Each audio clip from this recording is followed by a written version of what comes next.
नींद में चलता हाथी।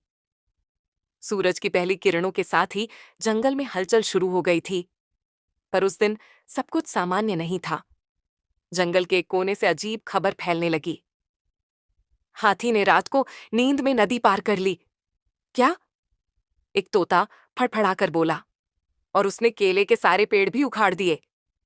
एक बंदर ने झूले से चिल्लाया। हाथी जंगल का सबसे समझदार और शांत प्राणी माना जाता था। वह किसी को नुकसान नहीं पहुंचाता, हमेशा मदद करता, दिन भर काम में डूबा रहता और रात को गहरी नींद में सो जाता। लेकिन अब वह सोते हुए चल रहा था।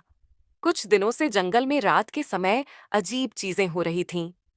झाड़ियां टूटी हुई मिलती, तालाब का पानी मटमैला हो जाता, केले के पेड़ झुके हुए नजर आते और कुछ छोटे जानवरों की झोपड़ियां बिखरी मिलती। हाथी हर सुबह थका हुआ उठता और कहता, ऐसा लग रहा है जैसे रात भर कुछ करता रहा हूं, पर मुझे कुछ याद नहीं।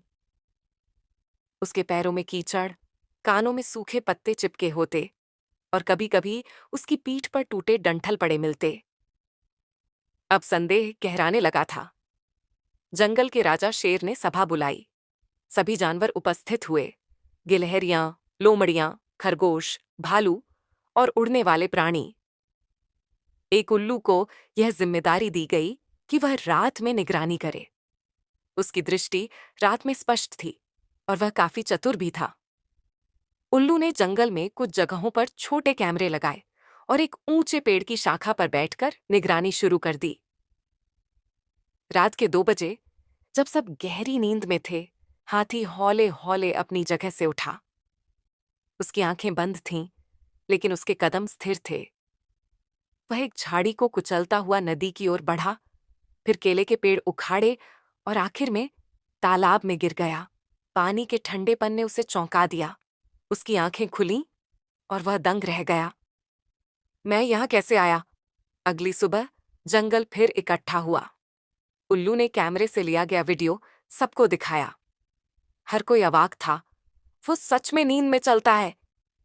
एक गिलहरी ने चौंकते हुए कहा, पर इसका क्या उपाय है? एक खरगोश बोला, उसे वैद्य के पास ले चलो। एक बुद्धिमान सियार ने सुझाव दिया।